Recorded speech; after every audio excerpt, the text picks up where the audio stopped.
Cool. I don't think Wayne won. I think he wanted his money more than he wanted to put out music. He wanted. I think it's more than I want my money and I need it now type of situation. I think he just wanted to take off the noose on his neck. But that's the thing. He took the noose from his neck from Birdman, but now you're signed to Universal. Okay, so what? So where are you independent? Where are you a free agent? If you're still signed, and you still have to. Is it under what type of deal though? Under Universal though, is it distribution or is it? Well, I don't rights think over his. No, okay. From what I understand, he owns his music, he owns his masters and all that, right? Okay. But to me, to own something and to still have somebody behind you saying, when you turn your music in, right? Mm-hmm. You got to go to whoever's at Universal contractual agreement and say, I'm done. What you think? I get what you're saying as far as the time span or what needs to be released, what needs to be done, how much you need to be given. But if it's more leniency for him probably dealing with Universal than Birdman, then I would rather. It's like picking. So you go. I hate to you say go it. from a house nigga to a. That's what I was about to say. I hate to say that. OMG. That's what I was about to say. I said I hate to say it. You can't go from the house nigga to the oppressor. Like that. And say you want. I hate because you still got to be in the field. Oh God! I hate to say it like that, but literally that's the situation. You go from house nigga to oppressor to another. Right. You going from one you master still to don't another. You still ain't getting lemonade. You still in the field getting cotton. But I'm gonna take as an example. I think it was it in Django? No, it wasn't Django. It's Django was my movie. Yeah, it wasn't Django. It was the one with. It wasn't even 12 Years Enslaved. Oh no, the one Hateful that just. Eight? Huh? Hateful Eight? No, not Hateful Eight. I didn't see. I saw that. The one with shit. God damn, Nat Turner was the story for Nat Turner. You know what? You talking about the Birth of a Nation. Yeah. Birth of a Nation. Let me tell you. Remember in Birth of a Nation when they had the house nigga and he was like, oh no, I don't want no issues because he don't want to lose his privileges of being in the house. Yeah, let me tell you. That's the issue. Like that's the concept. Right. Basically. I gotta go. This whole shit here to me, we gotta be full independent. We gotta be full independent. Now, Birth of a Nation. Let me tell you, a lot of people don't know the original Birth of a Nation was a silent film, and the Birth of a Nation meant the startup of the Ku Klux Klan. It wasn't about Nat Turner's rebellion. But it was not even also the startup. It was just showing the. Go watch Birth of a Nation. Listen, the genocide. The way they started the genocide against us for not to be rebellious against them. So go watch Birth of a Nation. It was two situations within that circumstance. It was just anything to stop us from being able to be rebellious. Anytime, and I hate to even bring this back because everybody was like, oh, she's on her back to Africa type of shit. But it's like every time we do something collectively within each other, where we coincide with each other, is always genocide. They always try to do things to break it up. So that's that subject matter right there. Listen, this is no disrespect podcast. Y'all got a glimpse of what we were just talking about off the screen, right? Now, this is episode 51. Today, my man Pukeem the Dream can't be here. Neither could Holly. So I got my peoples in here, longtime friend. You know, I know her as. I ain't gonna tell her government. Just give your Instagram name. Just give your Instagram name. Okay, my name is I am Deville. I am Deville. Right. That's my artist name, but it's Regine Deville LaFleur. Right. That's the Instagram. The Instagram is IM_Deville. DEVILL. Y'all will see her name come up, so y'all can follow. Right. She was there was a rap group thing going on at the time. But anyway, it's episode 51. Pardon me, right? And we was just talking about different things that was going on. Talk about that Lil Wayne situation where he won. He won money. He didn't get the money he was suing for. right? But he did win. He still get his rights. Well, he gets technically. He's technically. Okay. He's free. Yeah, he's free. Unfortunately. Yeah, he's free to get to another land, and you gotta report to that man. Anyway, so this is episode 51. I'm Cool Ass Trav, and I'm here with I Am DeVille, my peoples from a long time ago. So you know what it is. So how you been? I've been good. I'm chilling. What's up? Everything's good, you know, just doing this podcast thing. Tell them about yourself. I see you got painting. You're an artist. We were talking about it. You are. Tell them what you do. We knew each other when I did music. I was a rapper. We actually knew each other when we did dance. Okay. Initially. Right. It was dance. It was dance that's how minor. That's how we met. Dance minor and not more stripping. Not stripping. Hip hop dance. Right. Because we came from a program called Teens in Motion. Whoop whoop, Teens in Motion. I mean, Teens in Motion was a program that kept us out of the hood. Right. That was in the hood. Yeah, that was in the hood. Right. And it was enough respect to that. And I was dancing and modeling at the time. I remember that. And then collectively, I started doing music. I was a female rapper at the time. And then I evolved into a person that I personally am not into labels. So I just evolved into an artist. And that's why I consider myself at this present time. I'm an artist. I'm an entrepreneur. Because I use my art as entrepreneurship. See, I didn't catch that at first. Okay. I use my art as entrepreneurship, and collectively I will, go further into this umbrella of this brain of mine. Can I just sidebar on that? What's up? For the people listening, they notice Mr. Bellin behind the voice, behind the camera. Like, I've followed you for like ages, and we've spoken occasionally at the time. This is by far one of the dopest, not just artists, people that you can possibly meet because it's all genuine and the artistic creativity. Because me as a photographer, whatever this thing I'm doing now with the production, like as an artist, you just want to see your vision through. Mm-hmm. But you have created, in my opinion, some of the most iconic like photos that I've ever seen. Thank you. So it's a pleasure to have you. Thank you. All right, y'all get into your thing. Thank Say my 2 cents. Thank you for coming. I know it's a Sunday. It's like the chill day for most people. Okay, now that we got that out the way. Wine and chill. Yeah. Well, I got water. So as you know, last week we spoke about prison reform. So we're gonna get into that for a second, right? But we also talked about the Drake and the Pusha T. Okay? Now, before I got here, I was thinking to myself, earlier in the week, Jay Prince, who is, I guess, backing Drake, right? And then I listened to Joe Budden's podcast, and he had a great point. Music is all about who's backing you. Streetwise. The original. Right. The original. Investors. The original investors. Because we got to take it back to where we traditionally now, when I say original investors, I mean the drug dealers that was promoting parties. Not even promoting. Throwing parties and having the artists come to their venue to show out and pay them. On a humble. Right. Yeah, because everybody wanted to be the street guy. That was the moniker. That was the superhero. That was your lawyer, your doctor at the time. Especially if it was a smart hustler type of dude. Right, because most of them are smart. I hate to bring it up, but AKA Jay. Okay, before Jay, there's a lot of people before him too. Pretty much. Who was smart and invested their money wisely. But that's the only one that they could use as the public eye. Right now, as because the public the way he did the laundering, basically.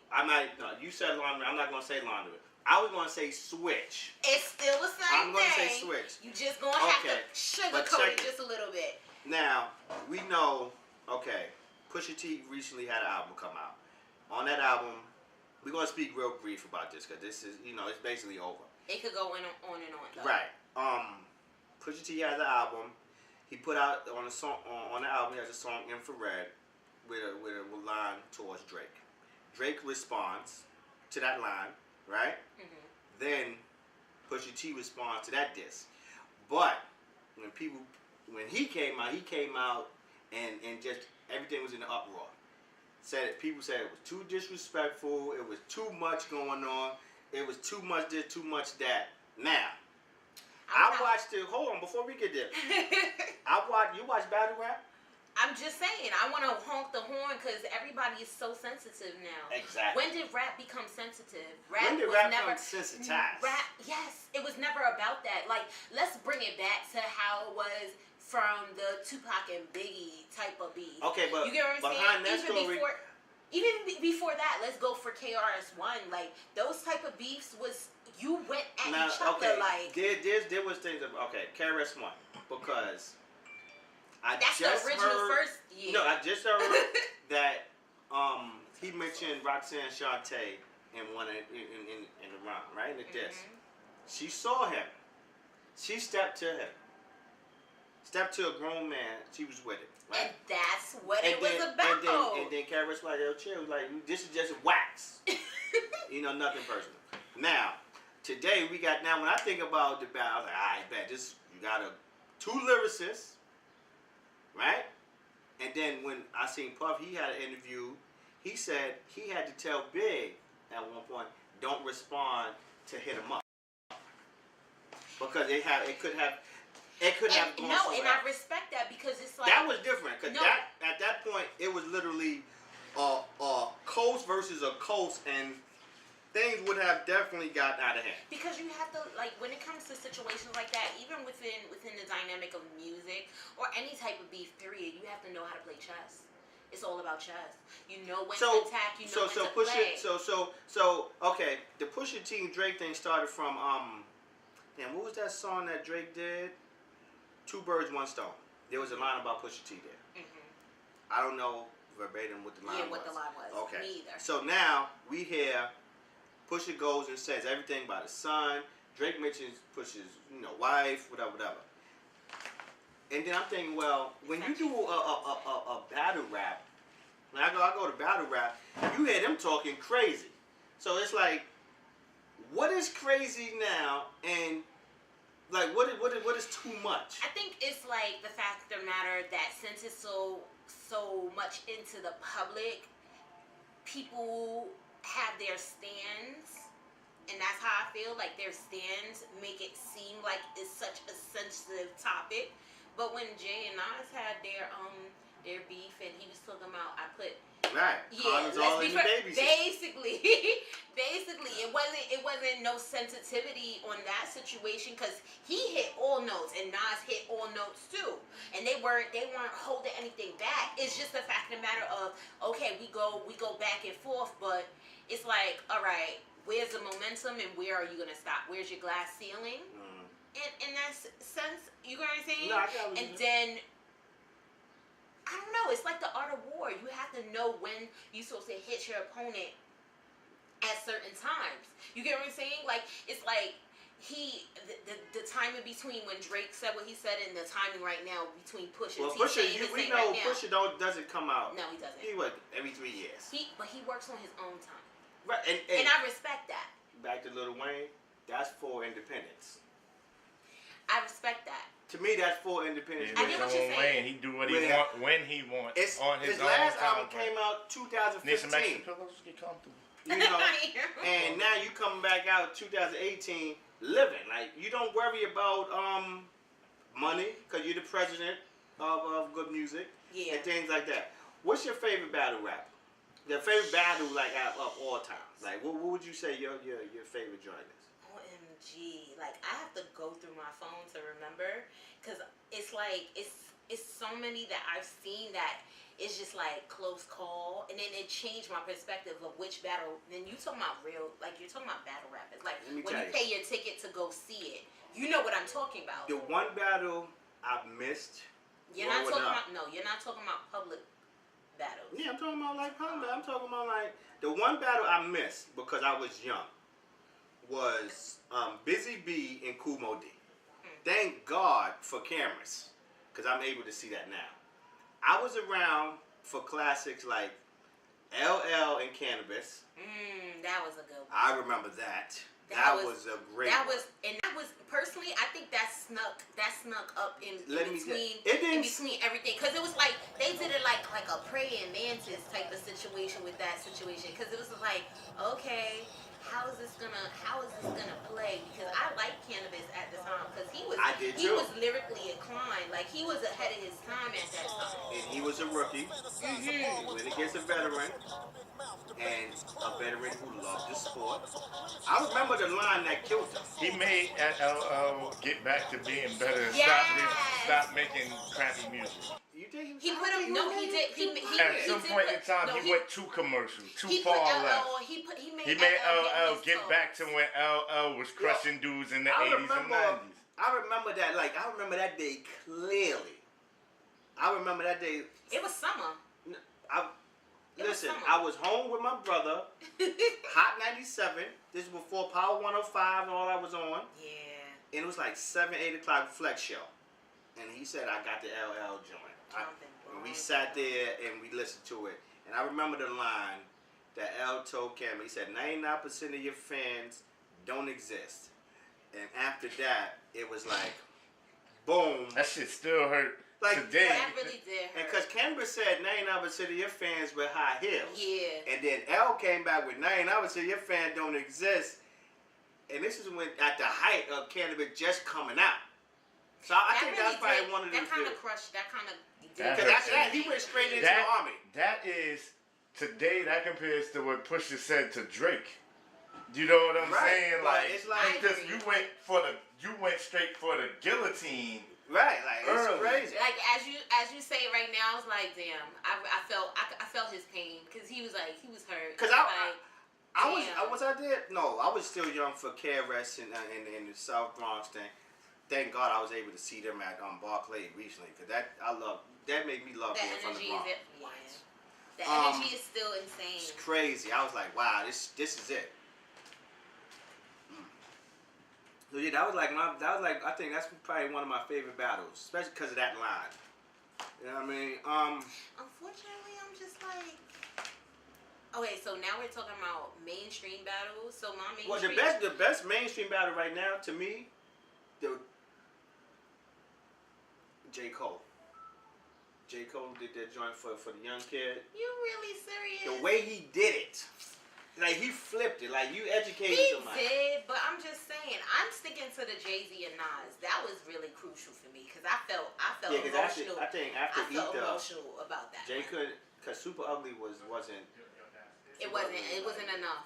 It wasn't enough. He tried, but it wasn't enough. And it was like, Nas was just like, I think he kind of like even dedicated that whole entire album to what that album whole was that? situation. Was that God's Son? No, it was was it still Matic? Let me see. What album was Ether on? You know? Who?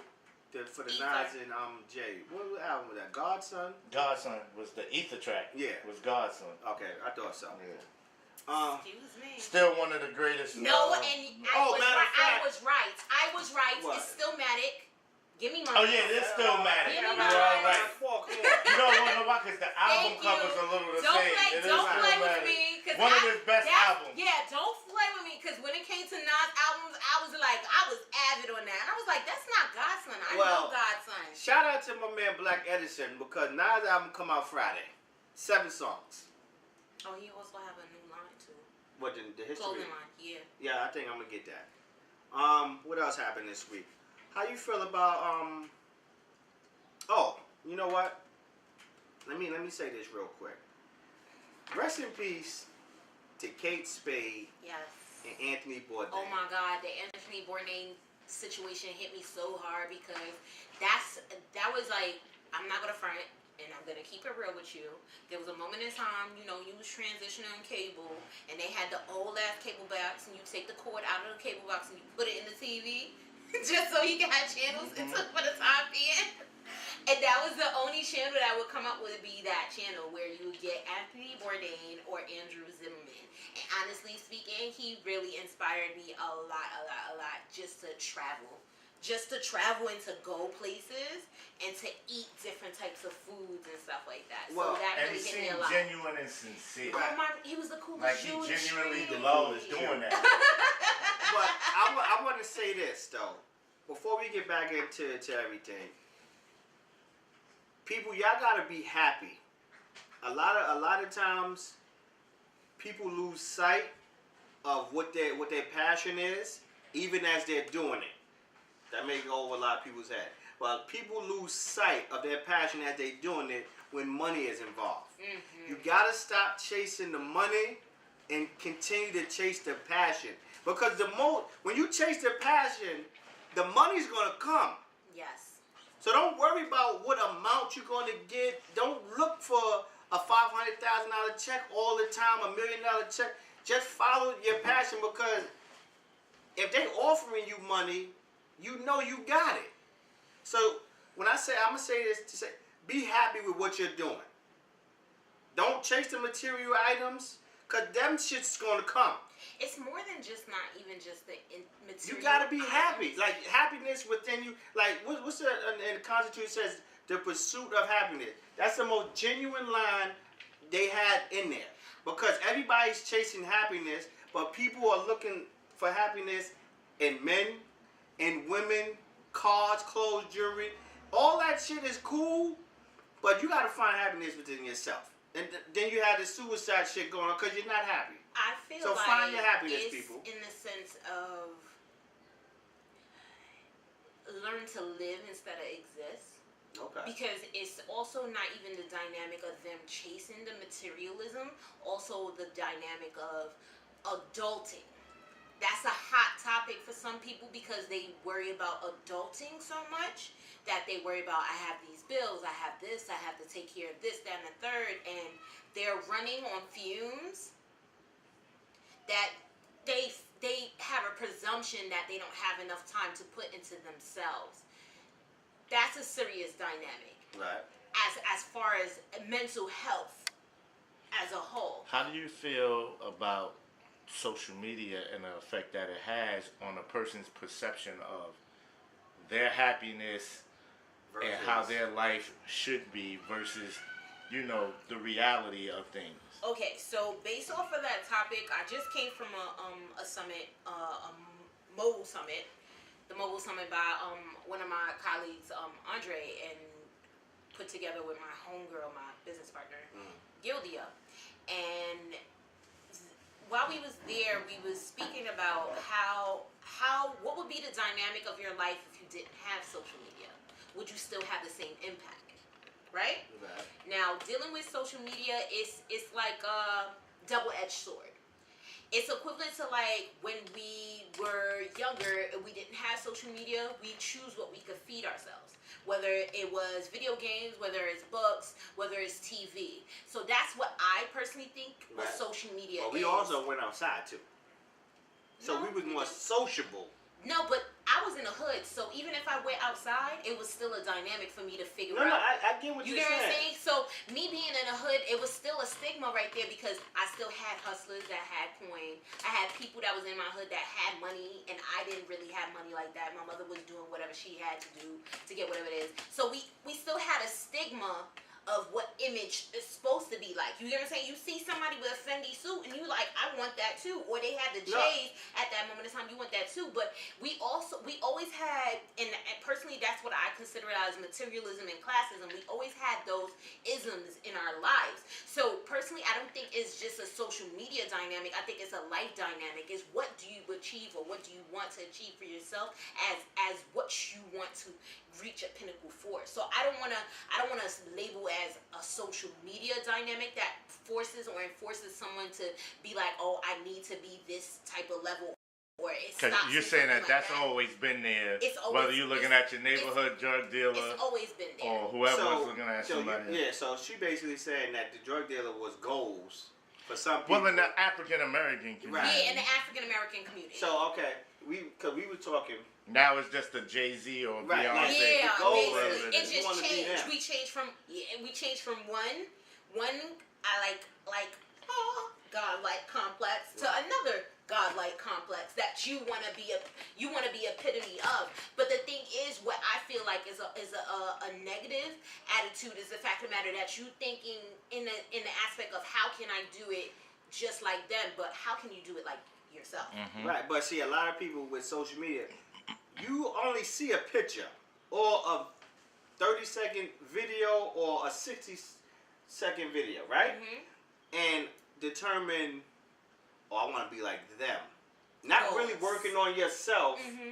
you know, to do something, because you would have never known Jay cheated if he didn't have said it, because she didn't mention it on Lemonade. Actually, we would have not known nothing until Solange was getting and in the elevator. Let's right. be for real. But then he confirmed it. Basically, and then she confirmed it. Right, but he confirmed it on the 444 joint. No, by actually, saying, Beyonce. she did it first on the Lemonade? Beyonce confirmed it first. Oh, shit. And then Jay-Z confirmed it. On Beyonce's album Lemonade, she confirmed it. And yeah. Mm-hmm. Yeah, you need to I'm listen. gonna You need go to on the sit. title. Yeah, don't front on no Lemonade. No, I heard it. I don't have it. Okay. I don't have it. But I Okay. heard So it. let me ask you this, because I totally agree with what you say about the comparison of, you know, in the 80s or the 70s, whatever it was, people idolized versus now. See, so but to the speak. thing about it is, that's what we saw on a regular, right? We seen ghosts every day. No, but what I'm saying I'm talking is, about Ghosts from Power. Mhm. That's Right. who it was. Right. no, but we've seen that every day. We didn't really see people going. When you saw a person People's going, lifestyles, Right. they're in the most. because a lot of times those people may have been living. They get money, but they wasn't living a lifestyle. You didn't see lawyers back then. You didn't There see the was- behind the scenes. Yeah, so to you didn't speak. see doctors. We didn't And see then it enough. if you saw somebody Yeah. going to work, a lot of times you get criticized for that. Yes. You know, and the thing was, people wanted instant gratification, and that's what people want today. And so that's my problem with the social media aspect is the Instagram. because we were having a conversation off camera Right. where now is you want to project to people that your life is so happy and you're doing so well that you can't even sit down at dinner on a date and just have a normal date without, oh wait, don't touch your plate first. I got to take a picture show first. them how I'm so I eating, got what to I'm show eating. everybody what I'm eating. I think the only time that works, like I gained a newfound respect for bloggers. If Yes, you're a blogger, if that's your job. Basically, that's your profession, because that's a hell of a lot of work for a blogger to do that. But you take a picture and write. No, you don't understand. You don't understand. It's a lot of work, because I did blogging myself, and I only did blogging only on one subject matter. If you're a What? life, it was makeup. Okay. Just makeup and skincare. So now imagine if you're a lifestyle blogger. You have to speak on fashion. You got to speak on products you like to Trends use. and everything. You got to speak on the trends. You got to speak on the things that you want to set as a trend for yourself, or things that's iconic to you. You need to speak about the places that you like to eat, the places you like to travel. If you have children, you have to speak about children life, because you're giving something that's like Give me your perspective. Right. it's not even just what was that? The Hitchhiker's Guide to the Galaxy. That's their version of giving them the Hitchhiker Guide to the Galaxy, basically. So that's why I said I gained a newfound respect for bloggers, because that's their profession. Now, if you're doing that as your profession, granted. If it's not a profession, you just doing it for bragging rights, then you kind of like messing up, because if you still got your coins not in your bunch the way you need it to do, and then you just doing all the extras just for the gram, it's not For working. people who you don't even know, who don't even care. And that to me is where I tied in the whole thing with happiness. Right. And the whole thing with people out here who create that false sense of happiness. If you go to 167 and the concourse, the housing court, you're going to see a lot of them Instagram models in that building. And I know, 'cause I took a few clients there. I mean, living in New York is hard for you to be juggling It's both. hard to live in, but a lot of times people don't want to make the sacrifice. Like you we're all going to see, you're going to see ass shaking, you're going to see clubs, and you're going to see money. And I feel like, fucking Love and Hip Hop is blackface for the African community because it feel like that's what a lot of people look up to be. It's not that I want to be. People looking at that as a way out more now than making it to the NBA. Right, I can get there. Honestly speaking, I think it's also that's also a double-edged sword. It's based on how you play it. If you play it the right way, if you do it the way you do it strategically instead of like doing the blackface, and I hate to say it like that, it's putting yourself out there where you don't have any gains and you're just trying to get that 5-figure, 6-figure salary but no empire after that. Right. I get it. Yeah, you're kind of selling I yourself think the short. only person that came off that were two people. Cardi B, for one. Number one in my book. K. Michelle, but then she really started cooning and went left. But I think Run with around the situation, butt-ass naked no, too, with that situation, that's the reason why I say mental health is serious. That's a You think that's a mental health issue? Yeah, I think that's a breaking down. That's a mental health issue. Because again, once you get to that, and then you realize there's nothing there. Sometimes, right. Because again, if you got it, like she got sick. I think your dreams. I think people's dreams just get tarnished along the way. I'm talking about before she recently went sick and took all the implants out. There's a video of her running butt ass naked. I know what you're talking about. During and what label she's with? Atlantic. Like, first of all, somebody in her house. No. On the show or no. There's a video. Somebody recording her running through her label, the office, butt ass naked. But I'm gonna, and this is the fuck? reason why I said to you earlier. How would you? Off camera, we was talking about the suicide situation. I said mental health is real. You don't know what's going on with that girl. Yeah. Or what's going on in anybody's mind. And that's the reason why I said, even within the topic, I was like, even to bring up Kanye West, like he was talking about, I have this type of issues and stuff like that. That makes you react that type of way. It makes you react out of your normalcy of yourself. So like you don't know what's going on. Okay, you have a point. Cause I talked to my mother about it one time. She told me, Trevor, there's different forms of mental health and depression and things like that. I hate to make it like, oh, it's a black thing. In the black community, we don't acknowledge that. We be like, we'll pray on it. Let's pray on this person. I've rebuked thee, Jesus, out of this person. You get what I'm saying? Instead of actually trying to figure out what can we diagnose for this person, and it's not even just to put them on meds. And what can we do? Right. It don't have to be that. It's not even about meds. It's just giving somebody to talk to and just figuring out to balance that chemical imbalance. And if it comes to the point where they cannot be balanced without medicine, then we'll see what we could give them as far as meds that's not too extreme, so they won't have a normal life or be able to function on a day-to-day basis. Yeah, I agree. Yeah. So yeah, I respect what you're saying on that situation. You're right. Certain people, they use that as, and also not even Cardi B, K. Michelle did use that as well. And then also, I think Drea also used it because you can't just use Love and Hip Hop. You gotta use Basketball Wives. Of course.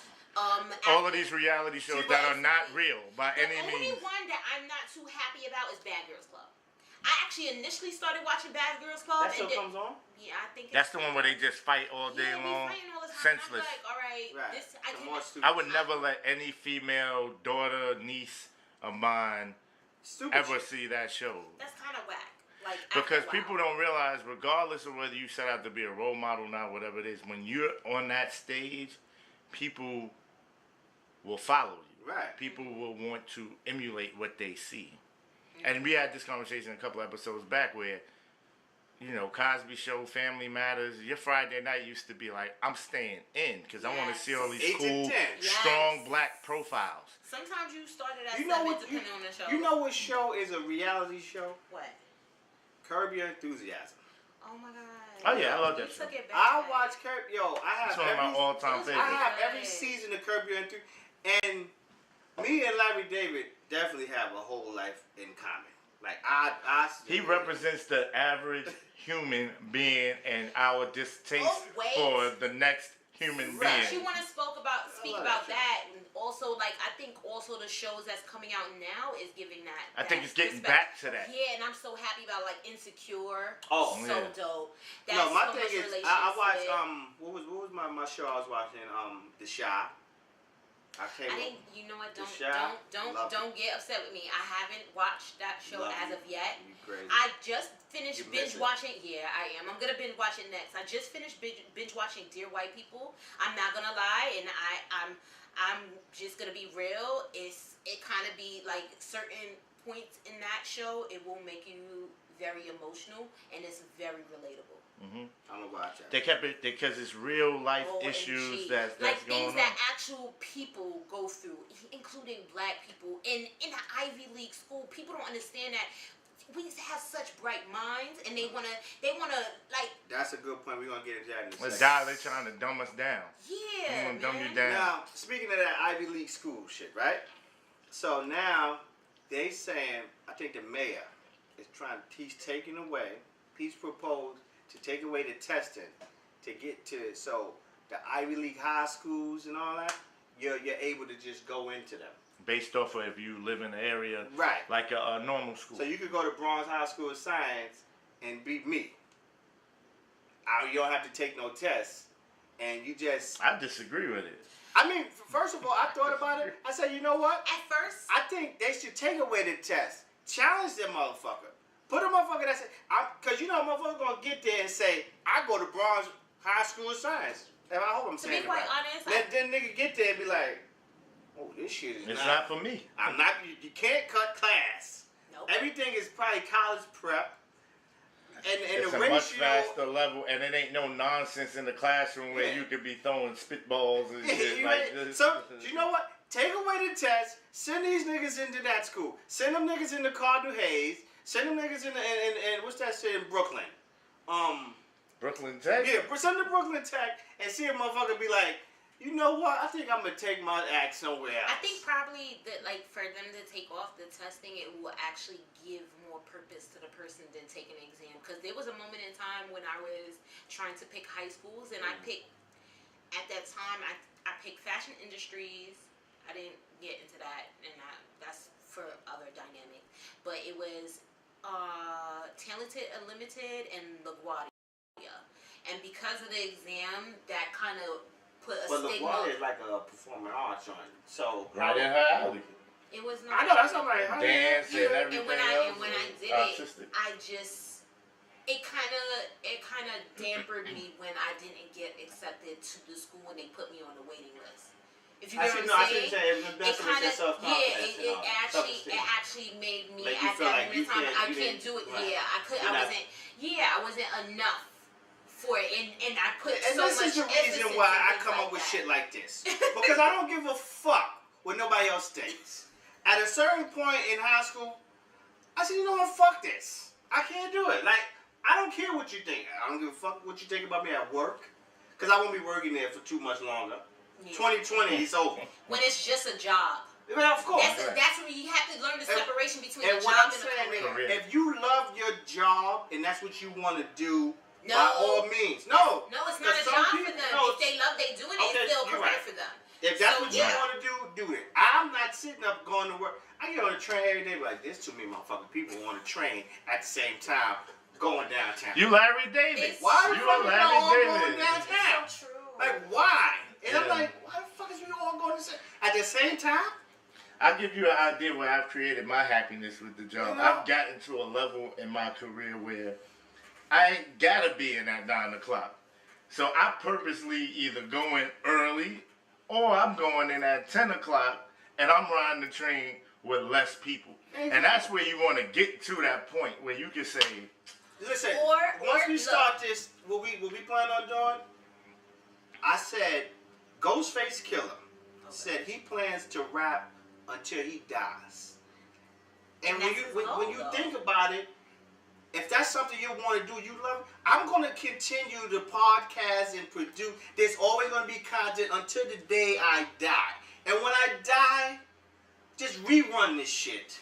And because it's you gonna created be- and something it's that's still going to last forever. basically. Exactly. But like with me in my dynamic, what I've came up as far as to create my sense of balance is like I always recognize this is a job.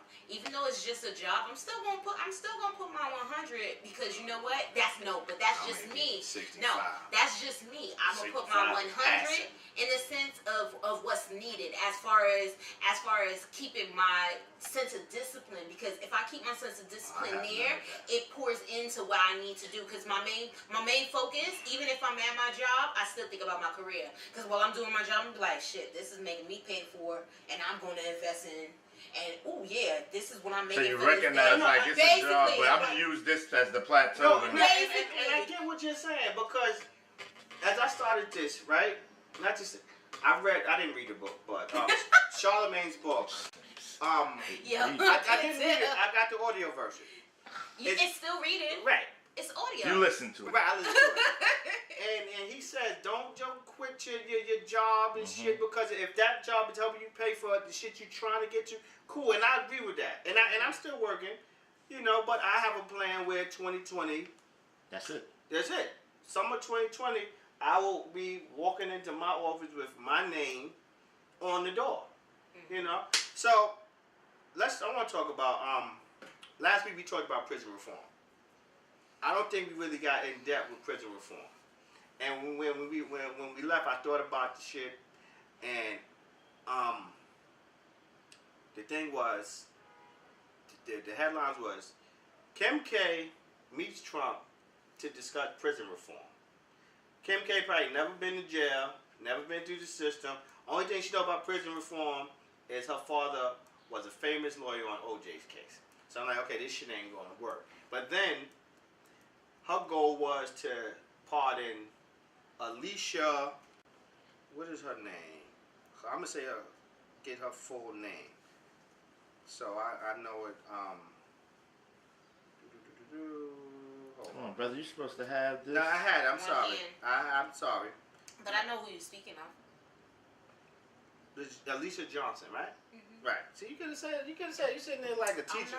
Alice Marie Johnson. Alice Marie Johnson. Sorry. Right. So we pardon. She gets Trump to pardon Miss Johnson. Right. Now, when we talked about prison reform, I thought to myself, like, you know what?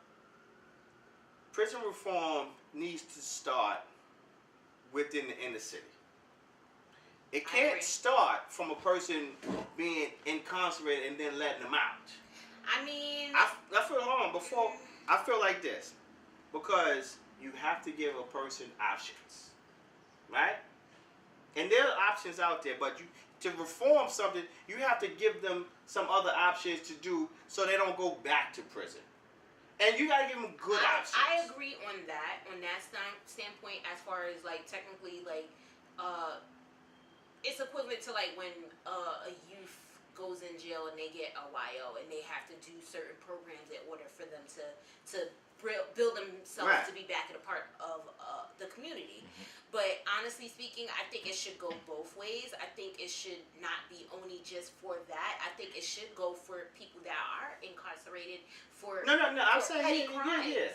For petty crimes. Like I personally think what's amazing to me is that there was a interview that I didn't fully get to complete with Jaden Smith, and he was speaking on how our kids is being conditioned ahead of time as children. I saw as children, they're being conditioned ahead of time as children on how to survive once they get put into prison through schools. Right. And I truly believe that. And it's sad within the neighborhoods that we have, they push us or migrate us into certain neighborhoods because they know those are the neighborhoods that's needed to condition us for what they already have set planned for. So how do you recondition somebody like that? Because we all grew up in the hood. But I always knew I wanted to get on the radio. Like I couldn't. The sports shit was cool. Like you try that as a kid. But after a while, I realized what I really wanted to do. How do you recondition somebody and say, "Yo, look, I want to do this," or "You can do this"?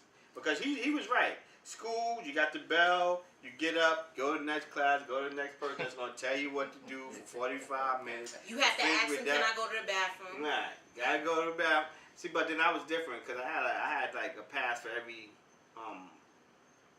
period when I got to high school. Mm-hmm. I didn't know how I got it, but I had a bathroom pass for every period. And he's right. Like, that shit does condition you, but then when do you recondition yourself and say, this ain't for me? Personally, I think and I hate to even bring that topic like completely, I'm gonna say for me, and I think that probably will also work for our youth that's coming up, is having something that's an outlet.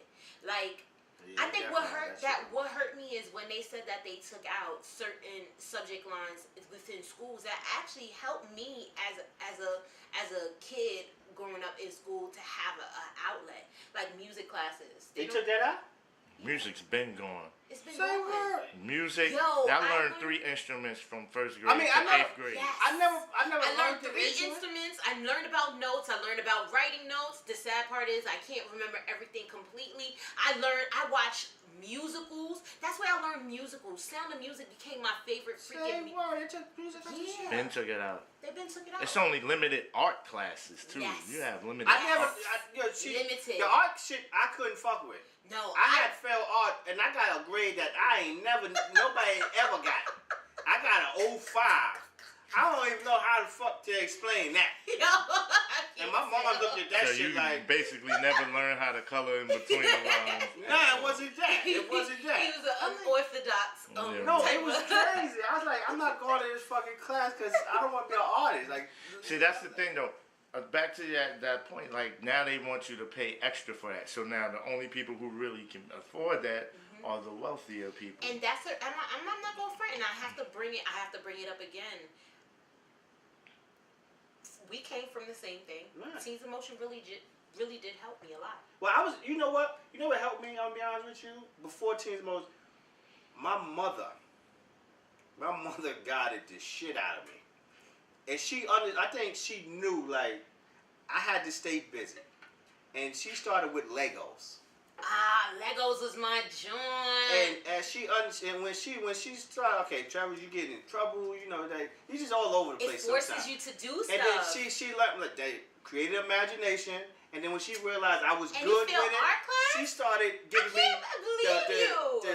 the more complicated shit. You learned geometrics and stuff like that. I did that shit in my room. That's crazy. And you failed art class. I didn't go. It wasn't interesting to me. Because you had a bad art teacher. No, it just wasn't. My common sense at the time was, I'm not going to need this in life when I leave. Why do I need it? We don't need to. Let me tell you, I go to school, I learn how to read, write, and mathematics at home. Add and subtract. At home. Oh, so your mother homeschooled you? No. I'm just saying, like, these are the shits, like, she didn't homeschool me, but this is the shit I did. Like, you're going to learn that regardless. Right. So you go back to school, which I already know when I get a job, they're going to subtract. I can't They're going to divide. I don't need to know none of that. I know it. You know what I'm saying? And that was my mindset at the time. So I was like, yo, this shit is crazy. I just couldn't get it. And I was like, yo, this shit is like, it's out of control. That's why I couldn't do art. And mind you, I learned how to swim in high school. Nobody, how the fuck? In the school? In the school. School you went to? I went to Theodore Roosevelt first. They had a pool? My junior high school had a pool. Fancy motherfucker. No, I grew up in the hood. 184th and Morris. 115. What high school is this? What junior high school? Junior high school, 115. It was IS 115. They had a pool. Shit was broke. They had a pool. When I got to high school, the first gym class I got in high school was fucking swimming. That's Dead of winter. Dope, though. Dead of winter. Yeah, well, my kids go swimming too, my little 3-year-old. So. I learned how to. The only thing I learned in high school really is learn how to swim. I still can't float fully. I learned how to swim. My father threw me in and said, "Good luck, bro." No, I learned how to swim in high school, but the thing about it is, like a lot, like you said, they taking out the shit that now you have all these creative minds. This right now is the era of independence. You have do it yourself. Right. It's DIY. You got millionaires that's out here and doing shit, investing money, just learning shit as they go. Yeah. And you're taking it, and we still progressing. But not even also the creativity. They also give you limited resources. They've been doing that shit since slavery. And it forces you to be bored. That's one thing that I'm not gonna front. While I was in school, I got bored very easily because after I learned this, I was like, "But what is this?" I was speaking to a friend of mine a couple of nights ago, and I was speaking to my friend. I said my favorite subjects was music, art, math, and partially science. And I said the issue I had with history is they didn't teach you history. No, I learned that shit at home from a 5%er. But not. God, I'm not even going to get on that subject. I understood the history, I just didn't relate to it. So since I couldn't relate to history, I said, why the fuck am I learning this? This is not about me. I'm black. I'm like, everything in history. Everything for American history just wasn't in relation to it. And whenever it came to us knowing about they don't touch that shit in February. Everything about our history was so limited, and I was like, "Why is it so limited? Why can't you tell me everything like that's going on within my history? Why is it just a full year of me knowing everything about America? Like, I don't want to just know about that. I want to know about everything." If you want to learn some history, right? And I learned this through music. KRS-One, you must learn. Play that song, and he tells you about the inventors. All the black inventors that invented all the shit that we really use right now. The street light, the straightening comb. None of the shit they're going to teach you in school. You go to that song, he's going to teach you. There's more shit we can definitely learn. But I'm just saying. I agree with you on that because they taking a lot you go of to shit school away and you're only learning what they want you to learn. Yeah. The thing about it is, this is what they tell you when you was growing up as a kid. Go to school, get an education, go to college, get a good job. Nobody really said, what you want to be? And if you said some shit that's outrageous, like, I want to be a basketball player, if that's what you really want to do, motherfuckers will tell you, well, maybe your plan B should be this. Because that's not really a realistic goal for you. Now, I had a gym teacher you should tell go me get I this city job with these city benefits because you're going to be rich when you get older. Now, as you get older, you realize it ain't going to be no money there. Social Security. Yep. I had a gym teacher told me I should be a lawyer. That shit is a system. And I thought, but he was right. I could have been a lawyer because I debated every fucking thing that a lot of them told me. I disagree. Actually, the funny thing is, when I was going to college at one point, I studied some form of law. But when I started interacting and networking with people that was into law, like you ever say, like really brown nosing with people into it, and I was just like, I kind of got disgusted, and that's what made me be like, I can't do this. They'll fucking kill me. I will get into certain shit that probably I wouldn't need to get into, and they probably will give me an issue. Like, you ever seen 7 Seconds? No, I need to watch it. I saw it's about to go. They took it off of Netflix. Oh, they did. Yeah, so it's only season 1, and I had just started watching it. Damn. So, but let's go back to prison reform. Listen. All right. Shout out, cause we got off track, but shout out to Kim K for making that happen. At least now let's just hope it's all planned. It's bullshit. Okay, and this is why I say. If Pook was here, he'll say, I don't care, because at least the person got out. Right, but she got out for all the wrong fucking reasons. That's all to make Donald Trump look good and bring Kim Kardashian more money and something to talk about on her show next And year. I agree with you. What I want to say is, that right there, we need to start taking law into our own hands. We really need to start going into if you want to become a lawyer and a politician. Law or maritime law? That's another subject. Okay. What I'm just saying, like with reform, and I get what Pook be saying. At least one person is out. Cool, but one as opposed to a million. This is 12 years a slave right here. Mm-hmm. Literally. If you 12 years parallel. Mm-hmm. Now let's just hope that. Because Ms. Johnson plans on doing the same thing that the guy did in 12 Years a Slave, helping the other slaves get free from being captive against their will. So let's just hope that she stays on that. And maybe, Kim, if you need some more time on camera, we got a whole lot of people that was imprisoned unjustly and need to be. I know it's in your blood to do law because your father did it. Okay? So if you really want to make a change, give up your show and be a lawyer and go free some more people. Start that revolution. Word. Be an advocate for prison reform. Be a real advocate. Be a real advocate. Did we touch on everything this week? I think we did. Any last words? That's getting. So we talked about prison reform. Right. Drake beef. I think that's a dead issue. That's over. That issue. Tekashi 6ix9ine, you're gonna die soon. Oh gosh. You better chill. Anything you want to touch on is Puerto Rican Day Parade, Puerto Rican Heritage. It's Pride Month. Pride Month. Yes. Happy Pride. Okay, I want to discuss that, but that's probably gonna be another episode, probably 52 or 53, because I got some things about. Well, we got the whole month to celebrate that. Right. Just started. Because it was one day, now it's 30. Well, it's just like Black History Month. Pretty much. And that's progress. But Black History Month is different because the science behind that is two inventors' birthdays in that same month. Who? Peanut Butter Man, Carver, and somebody else? Because that's the only inventor motherfuckers know. You mean the two inventors that they actually care to acknowledge? Right. Okay. That's what I right. Peanut Butter Man. And I know he created a ton of shit, but that's the only thing they say is he created peanut butter. And it's a million of it's so many. It goes very long. Half the products out here that you use, the fucking stoplight, the traffic light, created by the black man or black woman. Who? Gary Morgan. This what like, but all they tell you is, oh, your niggas gave us peanut butter. Woohoo! Like who gave us jelly? Yeah, but it's a whole jelly, nigga. Yeah, it's a whole lot of other shit. You can't have peanut butter and jelly without the jelly, nigga. You're right. So I guess the two most famous, we'll research it, bring it up next time. Right. On how Black History Month was created.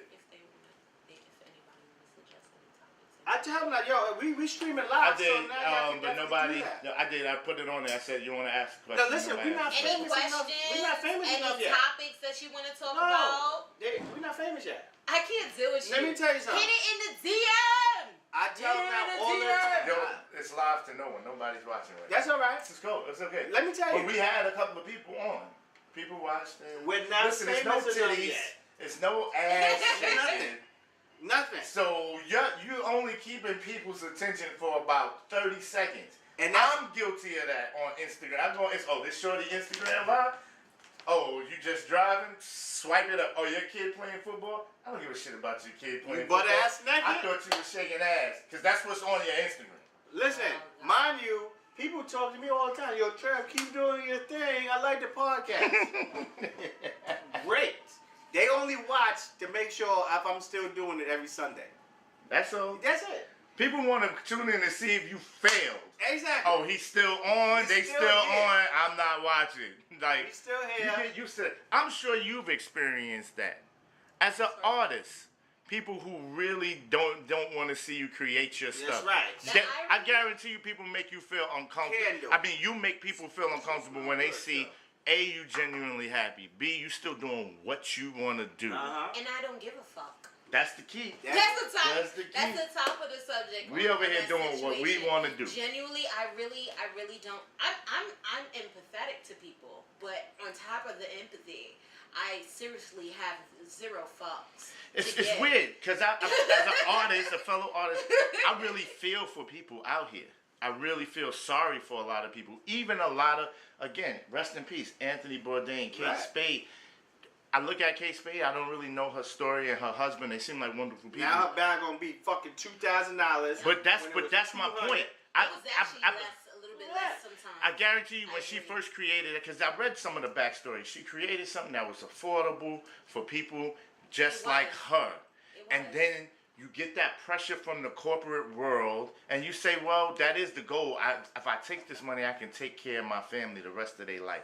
But then somewhere along the line, if you lose your happiness, if you lose your creative control. You lose your happiness when that money comes. And the amount, because you know what it is? We're not ready for what comes behind those $1 million checks. A lot of motherfuckers say it like, yo, when I get this money, I'm going to be able to do this. Okay, cool. You're going to do that. But can you handle what's coming from the left side? Right. That because onslaught. Your aunt that you ain't never speak to, that lived down south somewhere from your grandmother's side that died 3 generations ago, gonna call you and meet you. Want to meet you? Yeah. No, you're not ready for that shit. Or you're not ready for this. Say, nah, you gonna do this press junket. Right. No, you gotta miss your son's basketball reporter game. recital. Yeah. And bitch, you or nigga, you gonna take a piss when I tell you to. Exactly. And you gonna This eat shit what is I crazy. tell you to. Blah blah blah blah blah. Cause now it's all about this brand and this money. So that's why I say, listen, find your happiness, chase your happiness. Those checks are gonna come. Don't worry about that. Don't worry about the money. Even if you got your regular Don't day worry job. about the fame. All that shit gonna come. Let me get on camera With one your- with time. your- with your Because I promised I was going to get on episode 50. Okay. Hello. This is Terrell. Did we finally see the voice behind? All jokes aside. Because we said we were going to mention this whole suicide thing. We're going to put We're the definitely gonna hotline have the hotline up up. after this episode. If you're not happy, talk to someone. And really tell them what's not making you happy. And really, you got to find and do something, whether it's a hobby, career, whatever it is, something that's going to make you happy out here. Stop looking at social media and trying to compare your life to these other people thinking that's going to make you happy. And realize that they started from somewhere. Same way as you. They were normal people like you. Legit, like, and even if within the dynamic, like, you have to understand, like, one thing that we all do, and I personally am guilty of it as well, like, we all walk around with a mask. We have our personal issues. We try to hide our personal issues because we feel like someone is not going to relate. And due to the fact that everything is supposed to be all peachy keen, it's supposed to be looking like all ducks is laid in whatever way that it's supposed to be, you still need help. Like, we were born alone, die alone, but we still were meant to deal with people. We're still supposed to interact with people. So it's like, it's also the factor of you eliminating or separating yourself from things that's not conducive to make you feel better. And then also being gentle with yourself. Yeah. Being gentle with yourself. It's okay to fail. It's okay to try. It's okay to be sad. Like, but you need to communicate with people. And you need to not fool yourself into thinking that you are happy or fool yourself into thinking that you don't need help or you don't need to, like, people are going to change their view of you if you go to them to say, oh, can I ask you for assistance? Or can I ask your opinion or something? You know how many people I asked for assistance and didn't give it to me? I'm here. I asked all my scammer friends to scam me all type of microphones and shit to get started. Him and Poop are the funniest people I know. They start off there. Motherfuckers said they would, but they didn't. I'm still here. 51 episodes later. Doing your thing. You can go to YouTube and see all these episodes, but it starts from the bottom. You gonna when I get to like 180, they're gonna be like, "Oh shit, I've been watching." No, you haven't, man. No, you haven't. Listen, I'm getting off the camera. I'm getting back behind where I belong. Seek out help. Suicide line is on at the end. I really wish everybody out there happiness. Just, we all deserve that. The And this pursuit time, of happiness. and this time of foolishness with the governments and politics and all of that, there's so many things to distract you out here. You deserve to live your life and be happy and seek out those things that make you happy. Now, I'm getting off. You have some wonderful products and stuff. Sell your stuff. Right. Give you a couple minutes. That was on our good final thoughts. But before we close, tell them where they can find you. I do a lot of art. It's located in my bio on Instagram, which is IM_DEVILLE. don't worry about that. We're going to put that on at the end. Candle line, Let me Rue zoom. Le Fleur candles. And this right here is Cookie Monster. You smell that. Yeah, it definitely smells good. I have an equivalent of 10 cents on the line for it, and it comes in 3 sizes, which is a 4 ounce, a 6 ounce, and an 8 ounce.